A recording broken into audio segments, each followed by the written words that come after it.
வீட்டிலே செஞ்சு கொடுத்த குழந்தைங்களுக்கு பீட்சா ரொம்ப பிடிக்குமா? பார்க்கலாம் பாருங்க. எல்லோருக்கும் வணக்கங்க. இந்த பதிவில் நம்ம வீட்டிலையே குழந்தைங்களுக்கு எப்படி எளிதாக நம்ம பீட்சா செஞ்சு கொடுக்கலாங்கிறத வீட்டு தயாரிப்பு முறையில் அப்படின்றத பார்க்கலாம். வாருங்கள் பதிவிற்குள் போகலாம். அதற்கு முன்னால் இதுவரைக்கும் சப்ஸ்கிரைப் செய்யாதவங்களும் சப்ஸ்கிரைப் செய்து கொள்ளுங்கள். உடனுக்குடன் பதிவினை பெறலாம். குழந்தைங்களுக்கெல்லாம் லீவ் விட்டாச்சு, ஆனால் நமக்குலாம் லீவ் இல்லையே, என்ன பண்ணுறது? இருந்தாலும் அடிக்கடி குழந்தைங்களுக்கு விதவிதமாக செஞ்சு கொடுக்கணும் இல்லையா? ஆனாலும் நம்ம இந்த வெயில் காலத்தில் வெளியில் அடிக்கடி கூட்டிகிட்டு போயிட்டு வெளியே சாப்பாடு கொடுத்தாலும் குழந்தைங்களுக்கு ஒத்துக்காது இல்லையா? நம்ம குழந்தைங்களுக்கு மிகவும் பிடிச்ச உருளைக்கிழங்கு பீட்சா தோசை எப்படி எளிதாக வீட்டிலையே நம்ம செஞ்சு கொடுக்கலான்னா பார்க்கலாம். அதுக்கு தேவையான பொருட்கள்லாம் முதல்ல எடுத்து வச்சிடலாம். தேவையான பொருட்கள்லாம் என்னென்னு பார்த்துட்டிங்கன்னா, மைதா மாவு ஒரு கப் எடுத்துக்கோங்க, கோதுமை மாவு ஒரு கப் எடுத்துக்கோங்க, அரிசி மாவு ஒரு கப் எடுத்துக்கோங்க. அதுக்கப்புறம் உப்பு எண்ணெயும் தேவைக்கேற்ப எடுத்துக்கொள்ளுங்க. அப்புறம் ரவை 1/4 கப் எடுத்துக்கோங்க, தக்காளி 2 கப் எடுத்துக்கோங்க, வெங்காயம் 2 எடுத்துக்கோங்க, குடமிளகா 2 எடுத்துக்கோங்க, டேபிள் ஸ்பூன் முந்திரி பருப்பு எடுத்துக்கோங்க, 2 டேபிள் ஸ்பூன் துருவிய சீஸ் எடுத்துக்கோங்க, 1 கப் வேக வைத்து உதிர்த்த ஸ்வீட் கார்ன் எடுத்துக்கோங்க. அப்புறம் 2 டேபிள் ஸ்பூன் வெண்ணெய் எடுத்துக்கோங்க, சிறிது கொத்தமல்லி, சிறிதளவு மிளகுத்தூள் 1 ஸ்பூனு, உருளைக்கிழங்கு 1/4 கிலோ, பச்சை மிளகாய் சாஸ் 1, அவ்வளோதாங்க. 1 டேபிள் ஸ்பூன் போதும். தேவையான பொருட்கள்லாம் நீளமாக இருக்குதுன்னு பார்க்குறீங்களா? இதெல்லாமே வீட்டிலையே இருக்கும். நீங்கள் யோசிச்சு பாருங்கள், எல்லாமே கிடைக்கும்.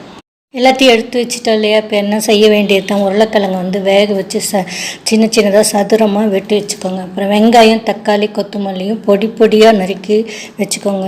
எல்லோரும் செய்முறையை செஞ்சு காமிக்கிறாங்க, நான் இப்படி சொல்கிறேனே அப்படின்னு நினைக்காதீங்க. என்னோடது எளிய முறை தான். நீங்கள் ட்ரை பண்ணி பாருங்கள், கண்டிப்பாக நன்றாக இருக்கும்.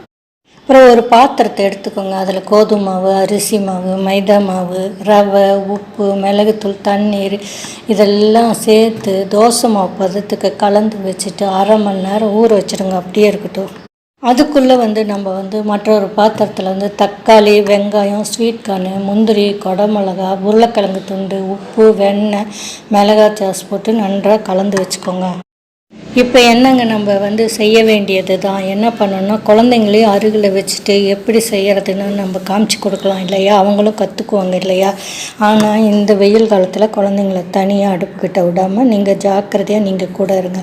இப்போ அடுப்பில் இருக்க தோசை நல்லா காஞ்சிச்சு இல்லையா? அப்போ எண்ணெய் விட்டுட்டு அதன் மேலே தோசையாக நம்ம வாத்து கலந்து வச்சுருக்கோம் இல்லை, தோசை மாவு மாதிரி, அந்த மாவு மொத்தமாக கனமாக ஊற்றிடுங்க.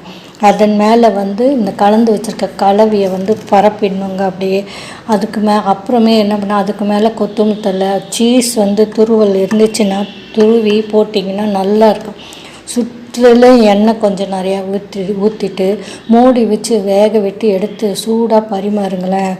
குழந்தைங்க ரொம்ப ரொம்ப விரும்பி சாப்பிடுவாங்க. சீஸ் போடுறதுனால இந்த பீட்சா எஃபெக்ட் கிடைக்கும். சீஸ் இல்லாதவங்க விட்டுருங்க, தவறில்லை. குழந்தைங்களுக்கு சீஸ் கொடுக்கறது நல்லது தாங்க. அதனால் குழந்தைங்களுக்கு மளிகை சாமானம் வாங்கும் போதே நீங்கள் பன்னீர், சீஸ்லாம் வாங்கி கொஞ்சம் வச்சுக்கோங்க வீட்டில். அந்த பன்னீர் பட்டர் மசாலா வைக்கிறதுக்கு அதுக்கு சீஸ் இந்த தோசை மேலே துருவி கொடுக்கும்போது குழந்தைங்க ரொம்ப விரும்பி சாப்பிடுவாங்க. பன்னீரையும் துருவி கொடுக்கும்போது ரொம்ப விரும்பி சாப்பிடுவாங்க. இந்த பீட்சாவுக்கு சீஸ் துருவி போடுறது தான் ஹைலைட்டை. நீங்கள் சேர்த்து சமைச்சு பாருங்களேன், மிகவும் பிடிக்கும் குழந்தைங்களுக்கு. நன்றி, வணக்கம். இந்த பதிவை முழுமையாக பார்த்தமைக்கு நன்றி, வணக்கம். இந்த பதிவு உங்களுக்கு பிடித்திருந்தால் லைக் பண்ணுங்கள், ஷேர் பண்ணுங்கள், கமெண்ட் பண்ணுங்கள். நன்றி, வணக்கம்.